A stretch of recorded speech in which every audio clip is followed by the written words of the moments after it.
जो विद्यार्थी मित्रों धोरण 11 चैप्टर नंबर 6 उष्मागतिशास्त्र में આપણે છેલ્લે લેક્ચર નંબર 13 માં આપણા પેમ્ફલેટના પ્રશ્ન નંબર 60 થી 61 ભણી ગયા હતા। હવે આજે લેક્ચર નંબર 14 માં 62 થી આગળ વધીએ તો પ્રશ્ન નંબર 62 નું વિધાન આ રીતનું છે। પ્રશ્ન નંબર 62 તો જો એનું વિધાન છે લેટિસ એન્થાલ્પીની વ્યાખ્યા આપી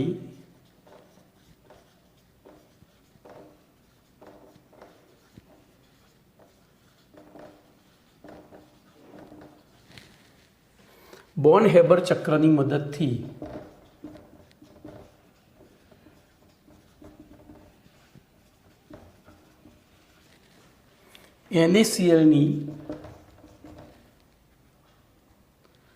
NaCl સ્ફટિકની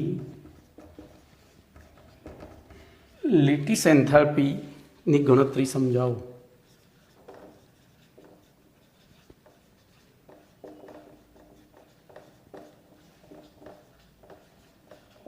બરોબર, લેટિસ એન્થાલ્પી સમજાવો। તો ધ્યાન રાખજો, આપણે આ પ્રશ્ન ઓલરેડી ચોથા પાઠમાં ભણી ગયા છીએ। બરોબર, ઓલરેડી ભણી ગયા છીએ। તો અહીંયા વાત કરીશું સૌથી પહેલાં લેટિસ એન્થાલ્પીની। તો વ્યાખ્યા આપીએ, એક મોલ સ્ફટિકમય આયનીય ઘન, જોજો અહીંયા આયનીય પણ લેવાય, બિન આયનીય લેવાય। એક મોલ સ્ફટિકમય ઘન પદાર્થમાંથી તેના ઘટક કણો કે આયનોને, બરાબર, અથવા તો સ્ફટિકમય ઘન સંયોજનમાં આવેલા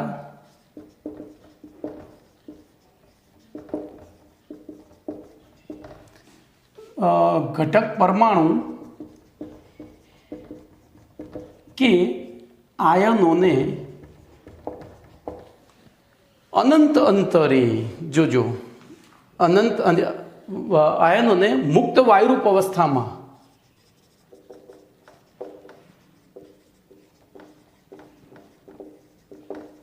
મુક્ત વાયુરૂપ અવસ્થામાં એટલે કે અનંત અંતરે રૂપાંતરિત કરવા માટે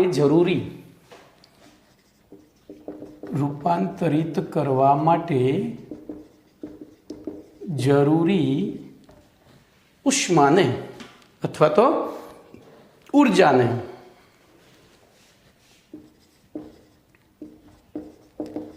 જે તે સ્ફટિકમય ઘન પદાર્થની લેટિસ એન્થાલ્પી કહે છે। ધ્યાન રાખજો, હવે આપણે NaClના ઉદાહરણ દ્વારા આને ઓલરેડી સમજ્યા હતા, ફરીથી સમજીએ તો અહીંયા ધ્યાન રાખજો, આપણે એક NaClનો સ્ફટિક દોરી જ દઈએ।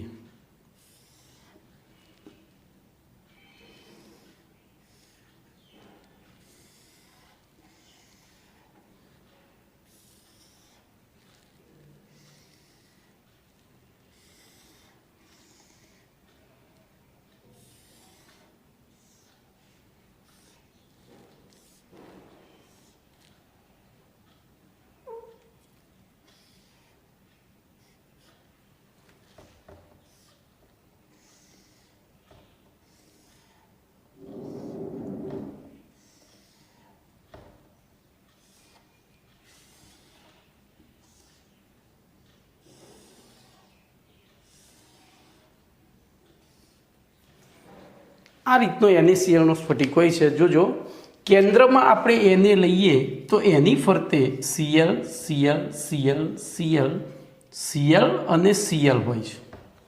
એની સાથે સીધે સીધા 6 Cl જોડાયેલા હોય, પ્રત્યેક Cl સાથે પાછા Na જોડાયેલા હોય।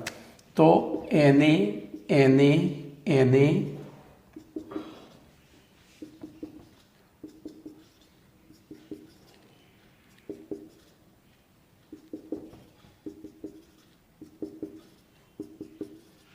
બરોબર, અને એને પછી પાછા Cl સાથે જોડાયેલા હોય।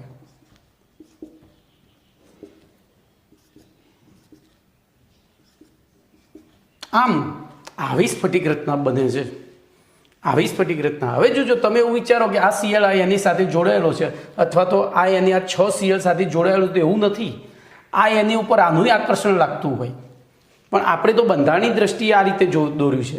એટલે આવી પરિસ્થિતિમાં બોલો, આને ખાલી તોડવાથી એને Cl મુક્ત નહીં થાય. એને તોડવા માટે આપણે અસંખ્ય બંધ તોડવા પડશે, અને એના કારણે માત્ર આકર્ષણ અપાકર્ષણ બળોના આધારે આપણે કોઈપણ લેટીસની, કોઈપણ સ્ફટિકની લેટીસ ઉર્જા નક્કી કરી શકતા નથી. બરાબર? તો એના માટે આપણે બોર્ન હેબર ચક્રનો સહારો લેવો પડે છે. તો જોઈએ, બોર્ન હેબર ચક્ર આપણે ઓલરેડી ભણી ગયા છીએ, ફરીથી રિપીટ થશે. તો આપણે અહીંયા ઉદાહરણ NaClનું લઈએ. દાખલા તરીકે NaClની સ્ફટિક લેટીસ ઉર્જા પ્લસ 788 કિલો જૂલ પર મોલ છે. બરોબર? પ્લસ 788 કિલો જૂલ પર મોલ છે. અને સ્ફટિકની લેટીસ એન્થાલ્પી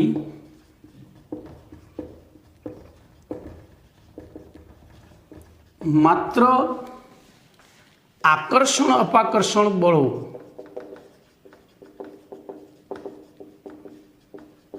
ના આધારે નક્કી કરી શકાતી નથી. તો પછી એને નક્કી કરવા માટે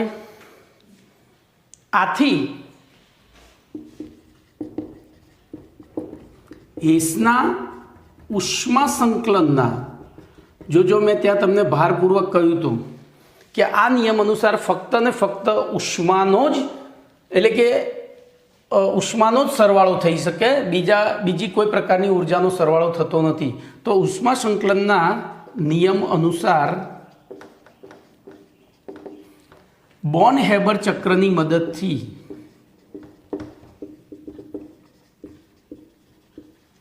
નીચે પ્રમાણે ગણતરી કરીને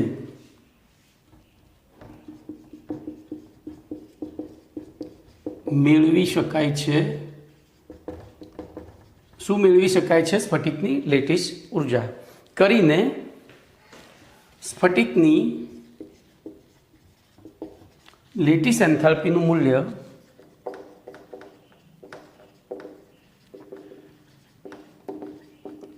ગણી શકાય છે. તો જો આ તમારો પરિચય થયો, પ્રશ્નનો પરિચય. પછી કશું જ નથી. આટલું લખ્યા પછી તમારે બોર્ન હેબર ચક્ર દોરી દેવાનું છે, તમારા પૂરેપૂરા માર્ક્સ આવે.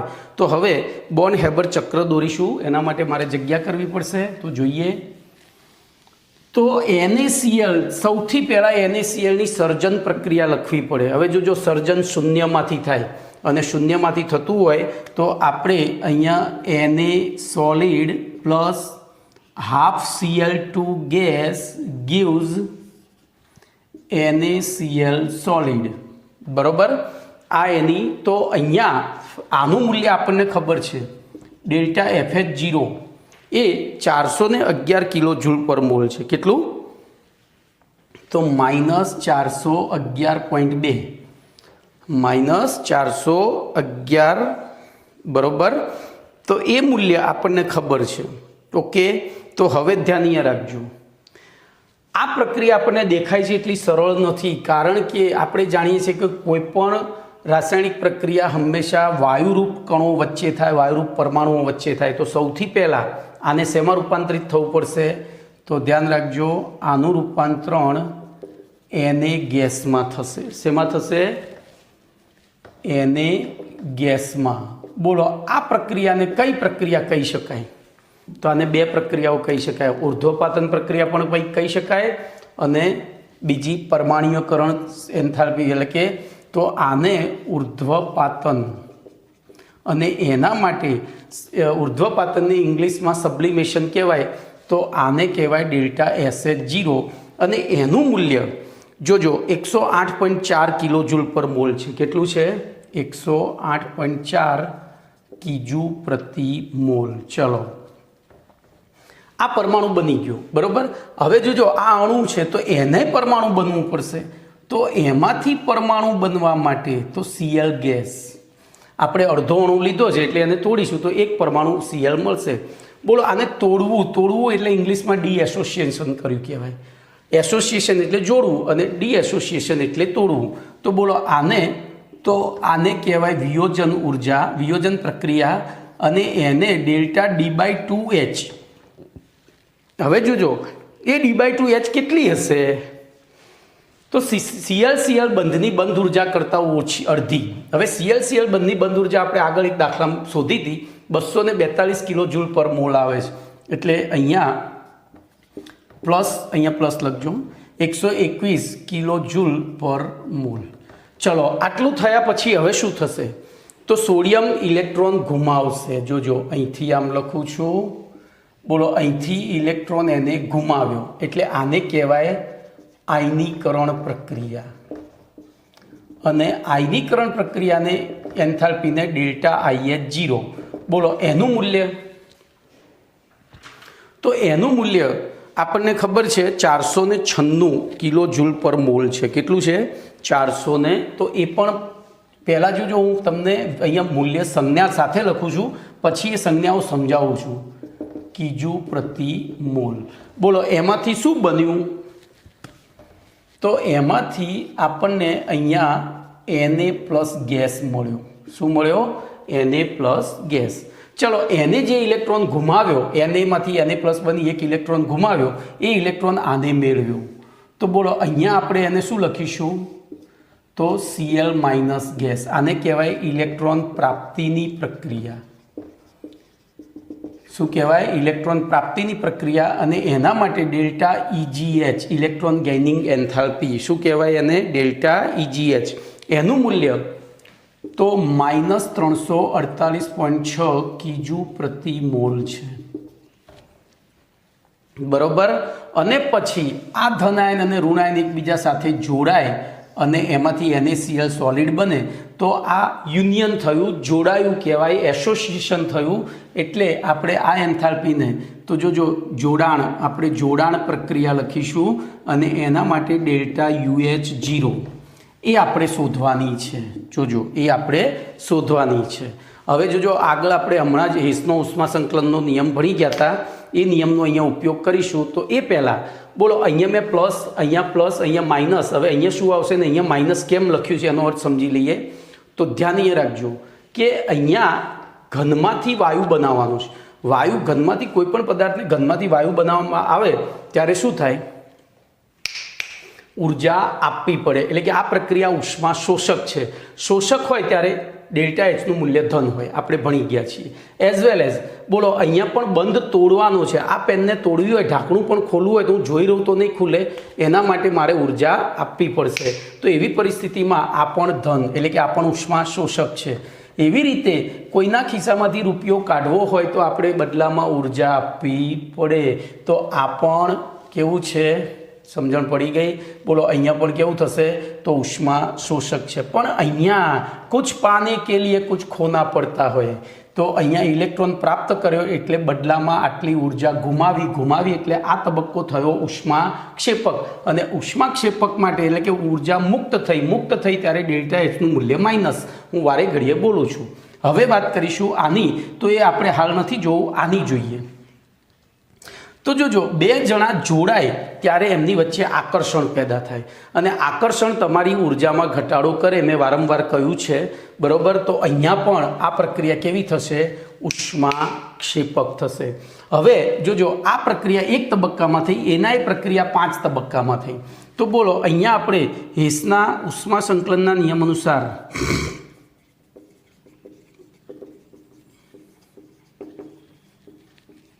બોલો અહીંયા શું લખાય? શું લખાશે? બોલો હેડો. તો હેસના ઉષ્મા સંકલનના નિયમ અનુસાર અહીંયા આપણે લખી શકીએ ડેલ્ટા FH0 બરાબર delta SH0 plus delta D/2H0 plus delta IH0 plus delta EGH0 plus delta UH0.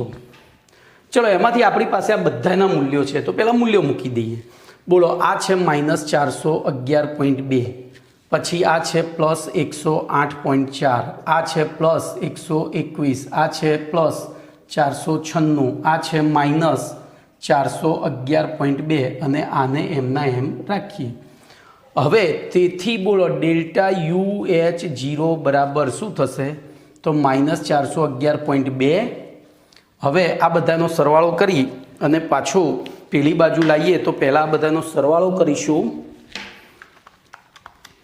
તો જોજો 108.4 વત્તા 121 વત્તા 496 -411.2 તો 314.2 આવ્યા પ્લસ આ 314.2 પ્લસ આવે પણ એને આ બાજુ લઈ ગયા એટલે -314.2 બરાબર બોલો એમાં હવે ઉમેરી દઈએ 411.2 એટલે જવાબ તમારો મારી ભૂલ થઈ છે કંઈક 400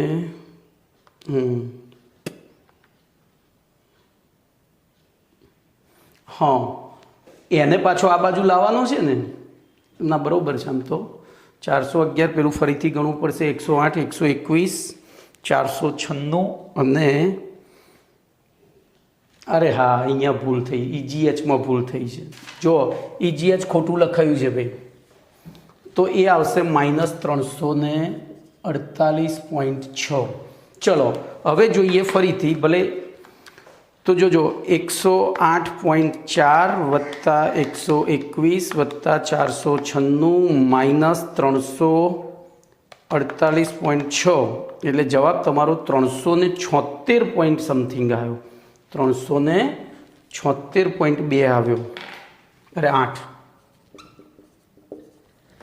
હવે એની અંદર આ પેલી બાજુથી આવે એટલે ઉમેરી દઈએ તો 411.2 એટલે જવાબ તમારો થયો -788 કિલો જૂલ પર મોલ। ધ્યાન રાખજો આ આપણને કઈ ઉર્જા મળી આર્ય મળી -788 કિલો જૂલ પર મોલ પણ આ લેટિસ એન્થાલ્પી નથી આ તો યુનિયન એન્થાલ્પી છે।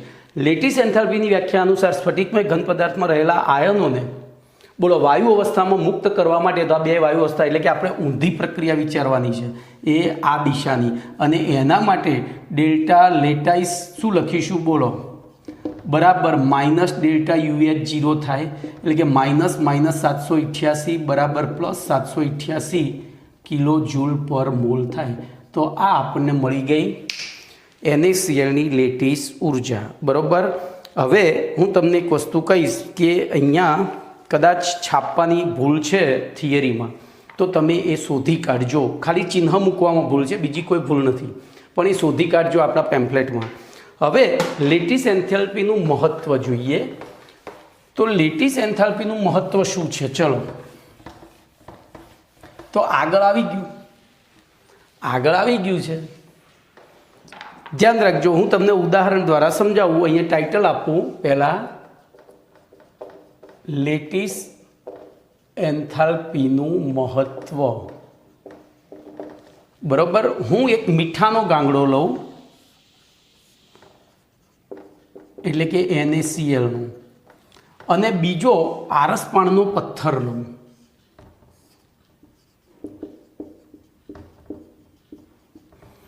બોલો બંનેને પાણીમાં નાખું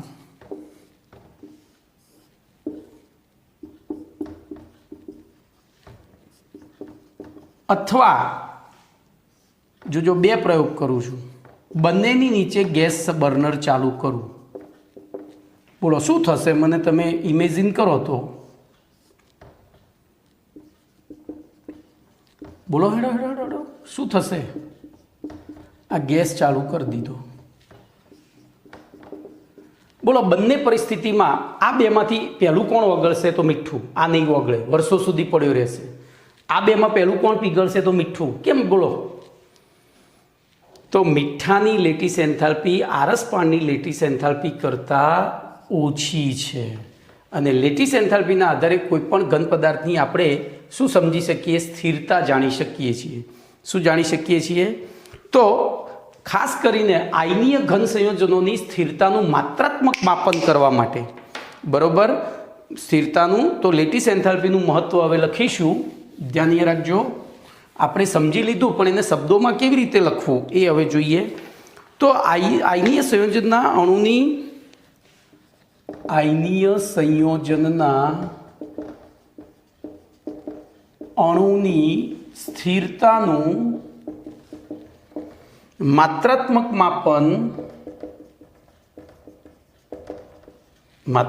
मापन आयनीय संयोजनना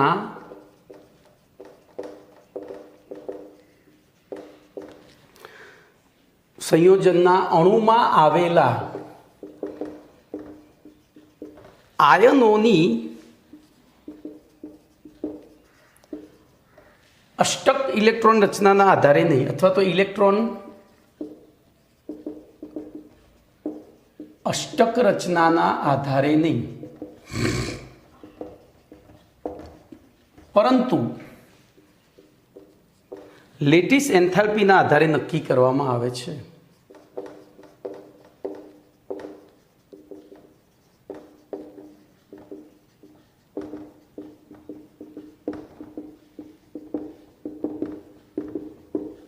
कम्प्लीट एनी अष्टक रचनाना आधारे नहीं, परंतु लेटिस एन्थाल्पी आ एनु महत्व है। एटले के स्थिरतानुं सापेक्ष मापन आपणे शेना आधारे करीए छीए? लेटिस एन्थाल्पीना आधारे। तो अहींया तमारो प्रश्न नंबर 62 पूरो थयो। हवे प्रश्न नंबर 63 में आगळ वधीशुं। चलो एना पछीनो प्रश्न 63 नंबरनो एनुं विधान आ रीतनुं छे। प्रश्न नंबर 63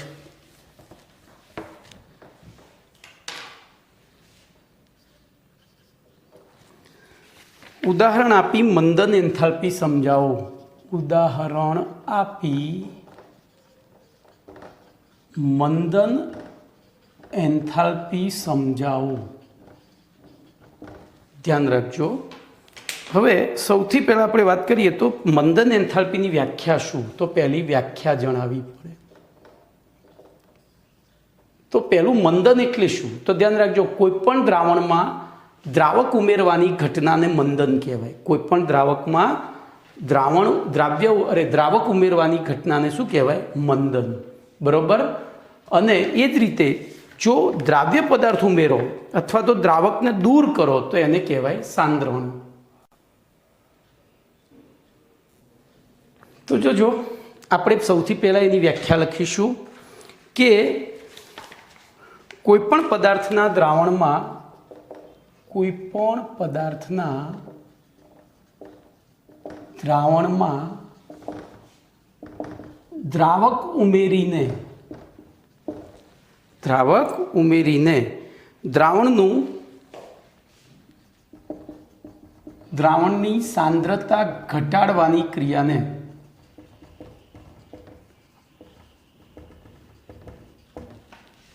द्रावणनुं मंदन कहे छे।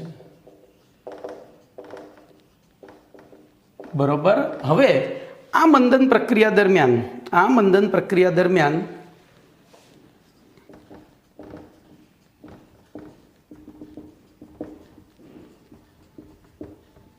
थता एन्थाल्पी फेरफार ने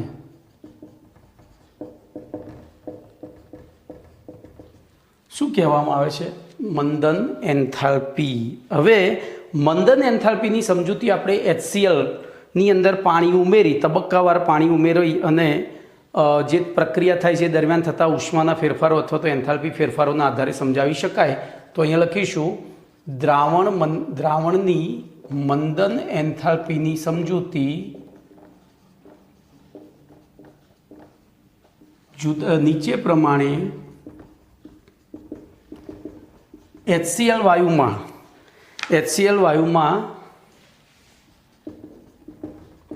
तबक्कावार जुदी जुदी मात्रामां पाणी उमेरी थती प्रक्रिया दरमियान थता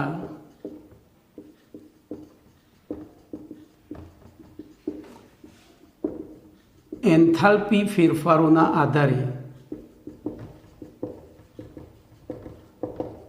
समजावी शकाय छे।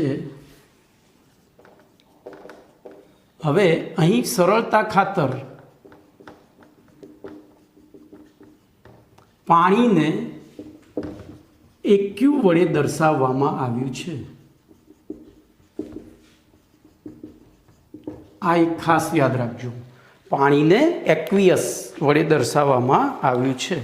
હવે આપણે એની અંદર જો જુદી જુદી માત્રામાં પાણી ઉમેરીશું અને એના લીધે શું એન્થાલ્પીમાં શું ફેરફાર થાય છે એ નોંધીશું। તો સૌથી પહેલો પ્રયોગ, HCl ગેસમાં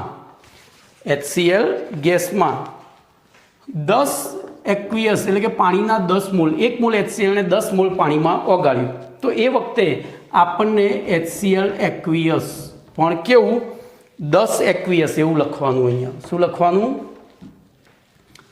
10 એક્વિયસ। અને એ વખતે ડેલ્ટા, હવે જો મંદનને ડાયલ્યુશન કહેવાય, ઇંગ્લિશમાં શું કહેવાય ડાયલ્યુશન, એટલે આપણે અહીંયા સંજ્ઞામાં ડેલ્ટા DIL ડીલ H0 બરાબર, H0 નહીં લખીએ તો ચાલશે કારણ કે અહીંયા પ્રમાણિત અવસ્થાની બહુ જરૂર નથી।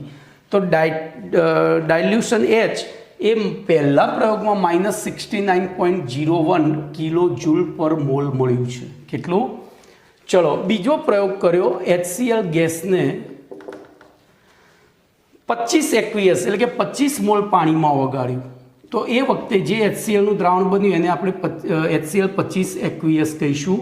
અને ડેલ્ટા DILH બરાબર, બોલો ત્યાં આપણને મૂલ્ય મળ્યું -72.03 કિલો જૂલ પર મોલ। એવી રીતે ત્રીજા પ્રયોગમાં HCl ગેસ એને આપણે 40 અણુ પાણી અથવા તો 40 મોલ પાણીમાં ઓગાળીશું અને એ વખતે જે દ્રાવણ મળ્યું છે એને HCl 40 એક્વા કહીશું અને ડેલ્ટા ડાયલ્યુશન H બરાબર આપણને ત્યાં મળ્યું છે -72.79 કિલો જૂલ પર મોલ। અને છેલ્લે ચોથો પ્રયોગ, એમાં એકદમ ખૂબ જ વધારે પાણી ઉમેરી દીધું એટલે કે અનંત એક્વા ઉમેરી દીધું, તો HCl અનંત એક્વા લખીશું એટલે કે અતિ મંદ દ્રાવણ, અને એ વખતે ડેલ્ટા ડાયલ્યુશન H બરાબર કેટલું થાય છે તો -74.85 કિલો જૂલ પર મોલ। બોલો આ વસ્તુ તમારે ગોખવી પડશે। હવે જોજો, તો આ પ્રક્રિયા સમીકરણોના આધારે શું કહી શકાય, જેમ જેમ આપણે મંદન કરતા ગયા એમ મુક્ત થતી ઉર્જા વધતી ગઈ છે, એટલે કે જેમ જેમ દ્રાવણનું મંદન કરવામાં આવે તેમ શું થતું જાય છે, તો મંદન એન્થાલ્પીનું મૂલ્ય વધુ ઋણ બનતું જાય છે। શું થાય છે? વધુ ઋણ। અને અનંત મંદને, આને અનંત મંદને, તો અનંત મંદને તે સીમિત એટલે કે મર્યાદિત બની જાય છે, પછી તમે ગમે એટલું પાણી ઉમેરો તો આ બહુ ફરક પડે નહીં। તો આટલું લખાણ લખવાનું છે। તો આમ ઉપરોક્ત અવલોકનોના આધારે કહી શકાય કે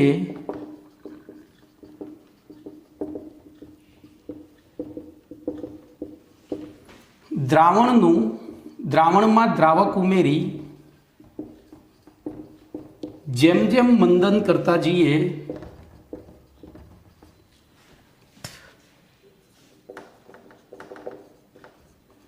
તેમ દ્રાવણની મંદન એન્થાલ્પીનું મૂલ્ય વધુ ઋણ બને છે અને અનંત મંદને તે સીમિત એટલે કે મર્યાદિત, હું અહીં એક નવો શબ્દ ઉમેરીશ, નિશ્ચિત થઈ જાય છે। એક નવો શબ્દ ઉમેરીશ, નિશ્ચિત થઈ જાય છે। હવે જોજો, આની સમજૂતી મેળવવા માટે આપણે એક કાર્ય કરીશું, અહીંયા વ્યાખ્યા બધું ભૂસી નાખી,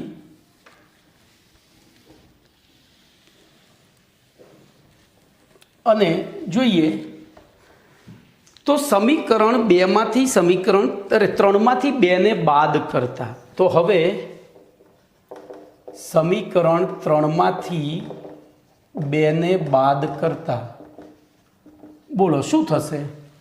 3માંથી 2ને બાદ કરતા તો સમીકરણ 3 હતું HCl, આમાંથી આ બાદ કરીએ છીએ એટલે પેલું ઊંધું થઈ જાય, ખબર પડી? તો 3માંથી 2ને બાદ કરીએ એટલે આપણું સમીકરણ શું થઈ જાય? તો ધ્યાન રાખજો, હું પહેલું 3 લખું, HCl gas plus 40 aqueous gives HCl 40 aqueous અને એના માટે ડેલ્ટા IH હતું, ડેલ્ટા ડીએચ ડાયલ્યુશન H હતું આપણું કેટલું -72.79. ચલો આને બાદ કરીએ છીએ, ઉપર બીજા સમીકરણને બાદ કરીએ તો ઊંધું લખવું પડે. તો બોલો ત્યાં આપણે લખીશું HCl 25 એક્વા gives ઊંધું લખીએ છીએ તો HCl ગેસ વત્તા HCl 25 એક્વા અને એના માટે ડેલ્ટા ડાયલ્યુશન H. હવે ઊંધું લખ્યું તો આ પ્લસ થઈ જાય 72.03. ચલો હવે આનો સરવાળો કરીએ. જો આ માઇનસ કર્યું એટલે તો સરવાળામાં HCl ગેસ ઉડી ગયા. હવે આ 25 ઉડે તો અહીંયા 15 રહે, તો આપણું સમીકરણ શું થશે? HCl 25 એક્વા વત્તા 15 એક્વિયસ gives HCl 40 એક્વા. એટલે કે જો અહીંયા આપણી પાસે ઓલરેડી 25 એક્વિયસ HClનું દ્રાવણ હતું, એમાં 15 એક્વિયસ પાણી નાખ્યું એટલે 40 મળ્યું અને એ માટે ડેલ્ટા ડાયલ્યુશન H બરાબર શું થશે? તો આને બાદ કરીએ તો -0.76 કિજુ પ્રતિ મોલ થશે. શું થશે? -0.76 કિલો જૂલ પર મોલ. એટલે કે 25 એક્વિયસ ધરાવતા HClના જલીય દ્રાવણમાં 15 એક્વિયસ પાણી ઉમેરતા બનતા 40 એક્વિયસ દ્રાવણ બને HClનું, ત્યારે 0.76 કિલો જૂલ પર મોલ જેટલી ઉર્જા મુક્ત થાય છે. ટૂંકમાં જોજો આટલી ઉર્જા પર્યાવરણમાં મુક્ત થાય છે. આથી દ્રાવણની મંદન એન્થાલ્પી દ્રાવણની મૂળ સાંદ્રતા અને ઉમેરેલા દ્રાવકના જથ્થા ઉપર આધાર રાખે છે. ખાસ ધ્યાન રાખજો. મૂળ સાંદ્રતા, હવે દાખલા તરીકે તમે આમાંથી આ બાદ કર્યું હોત તો શું થાત? બોલો. 3માંથી 1 બાદ કર્યું હોત તો 3માંથી 1 બાદ કર્યું હોત તો અહીંયા HCl 10 એક્વા હોત અને એની અંદર 40માંથી એટલે 30 એક્વિયસ ઉમેર્યું હોત અને HCl 40 એક્વિયસ બન્યું હોત અને એ વખતે ડેલ્ટા ડાયલ્યુશન H તો 72.79માંથી આપણે શરૂ કરી જ જોઈએ. 72.79 -69.01 એટલે -3.78 કિજુ પ્રતિ મોલ મળ્યું હોત. ધ્યાનથી સમજજો. એનો મતલબ જોજો આ મૂલ્ય જુદું કેમ છે? તો એની અસર આ બેના કારણે જુદું છે. એટલે કે દ્રાવણની મૂળ સાંદ્રતા અને ઉમેરેલા દ્રાવકના જથ્થા.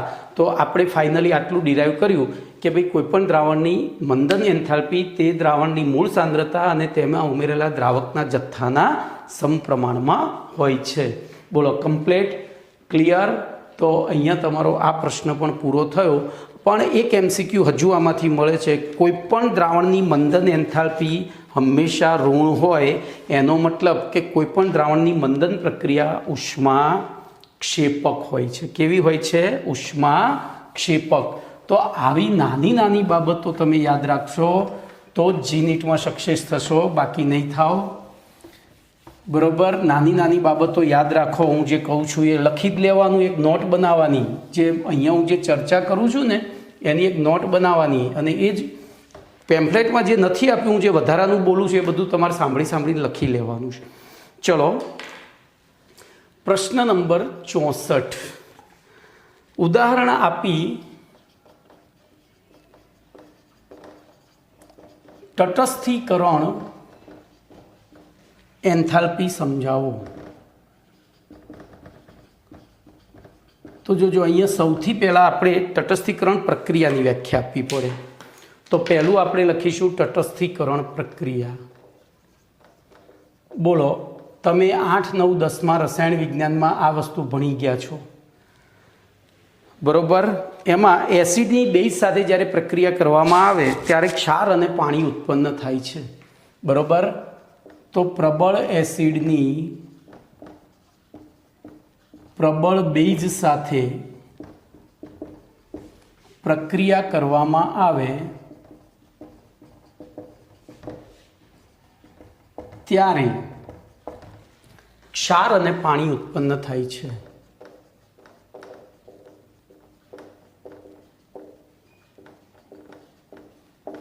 એટલે કે એસિડ અને બેઝ બંનેની પોતાની લાક્ષણિકતાઓ દૂર થાય છે. આ પ્રક્રિયાને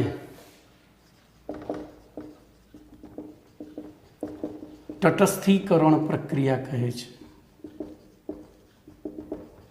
હવે જો તમે પેમ્ફલેટમાં જોશો તો વ્યાખ્યા જુદી છે, એમાં આ શબ્દો નથી લખેલા. તો અહીંયા એ શબ્દો લખવાનું એક પ્રયોજન છે ભાઈ, બરાબર. દરેક તટસ્થીકરણ પ્રક્રિયામાં પાણી ઉત્પન્ન થતું નથી. દાખલા તરીકે HCl એસિડ છે ને એમોનિયા ગેસ છે, બોલો આમાં NH4Cl ક્ષાર બન્યો. આ એસિડ હતું, આ બેઝ હતું, તો આ ક્ષાર બન્યો. આમાં ક્યાંય પાણી બન્યું નથી. તેમ છતાં તટસ્થીકરણ પ્રક્રિયા તો છે જ. તેમ છતાં એટલે હવે જોજો, આપણે એટલું યાદ રાખીશું. જોજો, આપણે જો ચોપડીમાં લખ્યું એ ચોપડી આપણી ભગવદ્ ગીતા, એમાં જે લખ્યું એ સાચું જ સમજવાનું. પણ સાચું આગળ જઈને ક્યાંક આપણે કોઈ જગ્યાએ ડિબેટ કરતા હોય તો આ વસ્તુ કામમાં આવે ભવિષ્યમાં. તો ત્યાં પ્રબળ એસિડ પ્રબળ બેઝ હોય તો જ પાણી ઉત્પન્ન થાય. બાકી એસિડ બેઝ હોય ત્યારે ક્ષાર ઉત્પન્ન થવાની પ્રક્રિયાને તટસ્થીકરણ પ્રક્રિયા કહે છે. બોલો કમ્પ્લીટ. હવે એની વ્યાખ્યા આપીએ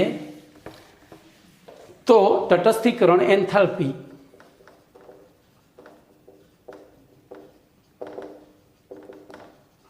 હવે જો એની સમજૂતી, એની વ્યાખ્યા લખતા પહેલાં હું HCl પ્લસ NaOH, બોલો ગીવ શું બનશે? NaCl plus H2O. એવી રીતે H2SO4 પ્લસ NaOH. તો ત્યાં NaOHના 2 અણુ વપરાશે. Na2SO4 બનશે અને 2 અણુ પાણી બને છે. 2 અણુ પાણી બને છે. તો અહીંયા એકચ્યુઅલી જોજો, આ ક્ષાર ગમે તે બને પણ પાણી તો બને જ છે. અને પાણી બનવાની પ્રક્રિયાને તટસ્થીકરણ કહ્યું છે, એટલે મેં આ લખ્યું છે. હવે ધ્યાન રાખજો, પાણી શેના કારણે બને છે? તો આમાંથી શું છૂટું પડ્યું? H+Cl-, આમાંથી Na+OH-. અને આ 2 જોડાયા, એવી રીતે અહીંથી 2H+ પ્લસ SO4 -2, અહીંથી 2 Na+ પ્લસ OH-. તો આમાંથી જે ક્ષાર છૂટા પડ્યા, આ 2 અહીંયા જોડાયા અને આ 2, એટલે જો 2H અને 2 OH છે, એટલે પાણીના 2 અણુ બન્યા. અહીંયા એક જ અણુ બન્યો, કારણ કે એક H અને એક OH હતો. તો અહીંયા પાણીના અણુ ક્યારે એક બને? તો અહીંયા ઉત્પન્ન થતી ઉર્જા છે ડેલ્ટા NuH બરાબર 57 પોઈન્ટ સમથિંગ છે, -57.1. તો અહીંયા આ જે ડેલ્ટા RH, હું અહીંયા RH લખીશ, એ કેટલી છે? તો -114.2 છે. કેમ? તો 2 મોલ પાણી બન્યું છે. જો એને ક્ષાર સાથે કંઈ લેવા દેવા નથી, પાણી સાથે જ છે. એટલે હવે આપણે તટસ્થીકરણ એન્થાલ્પીમાં વ્યાખ્યામાં સ્પષ્ટીકરણ શું કરીશું એ પહેલાં મેં તમને સમજાવ્યું. ખબર પડી? અહીંયા પાણી કેટલું બને છે એની સાથે ઉર્જાના ફેરફાર છે.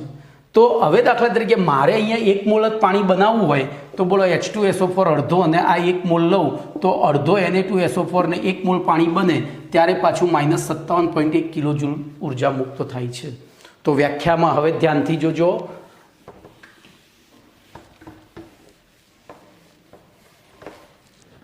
તો પ્રબળ એસિડના 1 ગ્રામ તુલ્યભાર જેટલો, જો અહીંયા આવી ગયું ને, પ્રબળ એસિડના 1 ગ્રામ તુલ્યભાર જેટલો જથ્થો ધરાવતા દ્રાવણનું,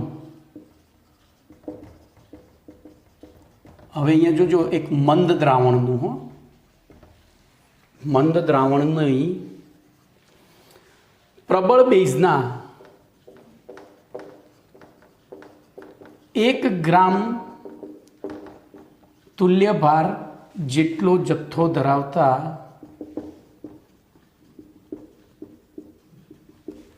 મંદ દ્રાવણ સાથે, જેટલો જથ્થો ધરાવતા મંદ દ્રાવણ સાથે પ્રક્રિયા કરવામાં આવે, એટલે કે તટસ્થીકરણ કરવામાં આવે,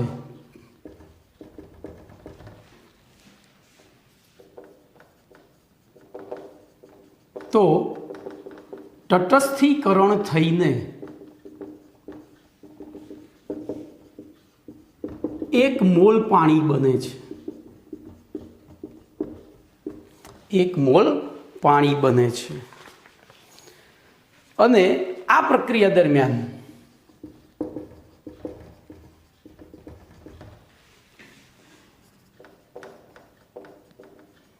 થતા એન્થાલ્પી ફેરફારને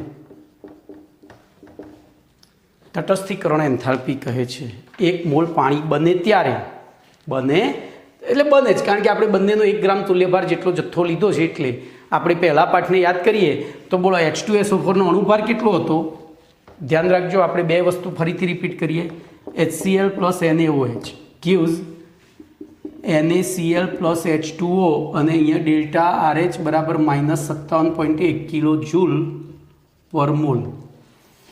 બોલો HClનો બેઝિકતા 1 હતી એટલે એનું આણ્વીય દળ અને તુલ્યભાર બે સરખું હતું, તો આપણે અહીંયા 36.5 ગ્રામ HCl અને 40 ગ્રામ NaOH લીધો હતો, ત્યારે 18 ગ્રામ પાણી એટલે કે 1 મોલ પાણી બન્યું હતું। એવી રીતે બોલો H2SO4 એનો અણુભાર 98 છે, પણ આપણે જો 49 ગ્રામ એના તુલ્યભાર જેટલો એટલે કે અડધો જથ્થો લઈશું તો NaOH સાથે સંયોજાઈ એ અડધો અણુ Na2SO4 અને પાણીનો 1 મોલ એટલે કે 18 ગ્રામ પર મોલ, 18 ગ્રામ બરાબર એટલે કે 1 મોલ, અને એ વખતે પણ ડેલ્ટા RH ઉપર પ્રમાણે થાય। તો જો આ વ્યાખ્યા અહીંયાથી આવે છે। અહીંયા દાખલા તરીકે હું MgOH ટ્વાઇસ લઉં તો શું થાય? તો MgOH ટ્વાઇસના મારે અડધા અણુ લેવા પડે, તો MgOH ટ્વાઇસના અને એની જગ્યાએ અહીંયા શું બનશે? અડધો અણુ MgSO4 અને પાણીનો 1 અણુ બનશે। ખબર પડી? કારણ કે MgOH ટ્વાઇસની એસિડિકતા 2 છે, તો વ્યાખ્યાને પકડો, ઉદાહરણ સાથે સમજો તો વાંધો ના આવે। હવે જો હવે ઉદાહરણ મેં અહીંયા જે લખ્યું છે એ સમજાવવાનું છે। તો સામાન્ય રીતે પ્રબળ એસિડના 1 ગ્રામ તુલ્યભાર જેટલો જથ્થો ધરાવતા દ્રાવણની પ્રબળ બેઝના 1 ગ્રામ તુલ્યભાર જેટલો જથ્થો ધરાવતા મંદ દ્રાવણ સાથે પ્રક્રિયા કરવામાં આવે ત્યારે 1 મોલ પાણી બને છે, અને આ પ્રક્રિયા દરમિયાન થતો એન્થાલ્પી ફેરફાર બરોબર -57.1 કિલો જૂલ પર મોલ હોય છે।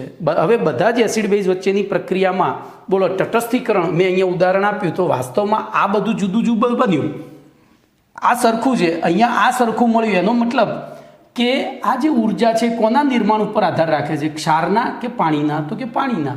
તો વાસ્તવમાં એસિડ બેઝ તટસ્થીકરણ પ્રક્રિયા કોની વચ્ચેની પ્રક્રિયા થઈ?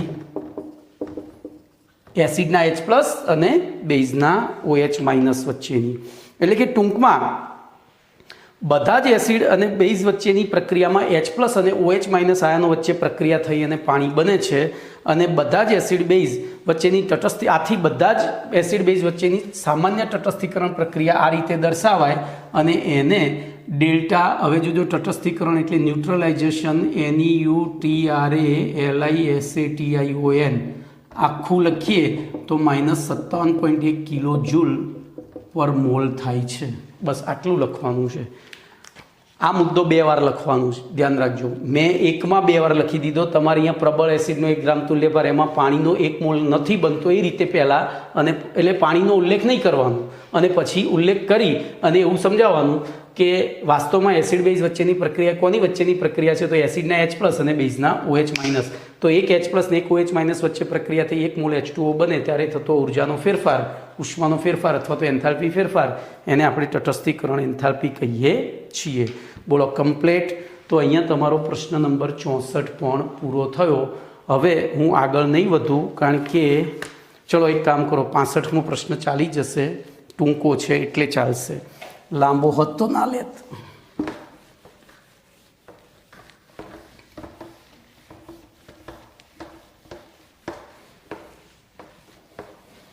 તો પ્રશ્ન નંબર 65, સ્વયંભૂત અથવા તો સ્વયંસ્ફુરિત અથવા સ્વયંસ્ફુરિત પ્રક્રિયાની વ્યાખ્યા આપો।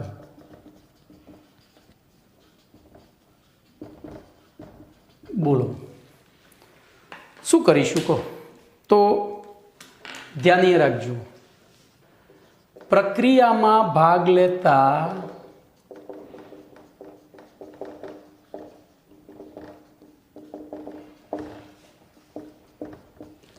પ્રક્રિયકોને મિશ્ર કર્યા પછી અથવા તો કરવામાં આવ્યા પછી આપણે ખાલી બેને મિશ્ર કરી દીધા. કોઈ પણ બાહ્ય પરિબળ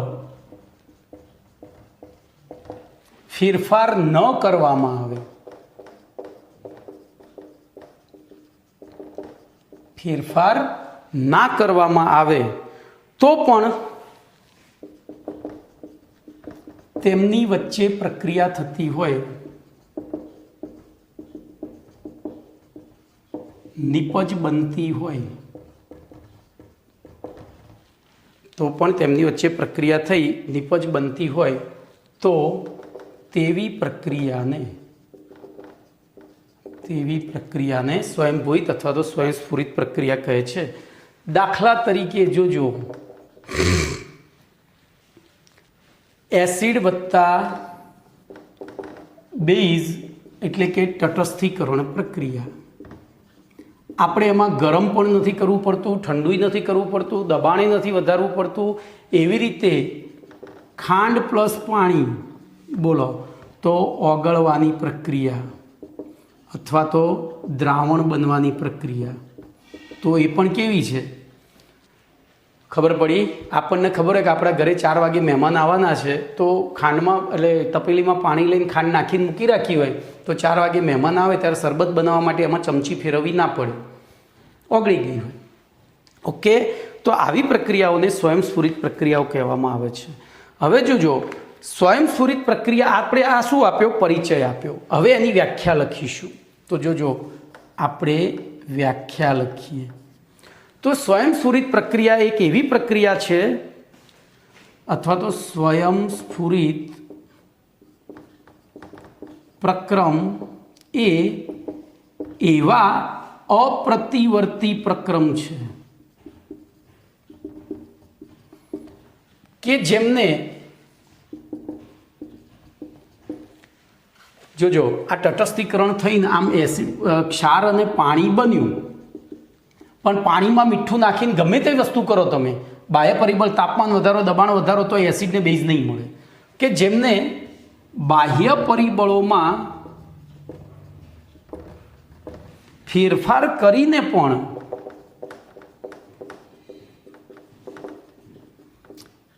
પ્રતિગામી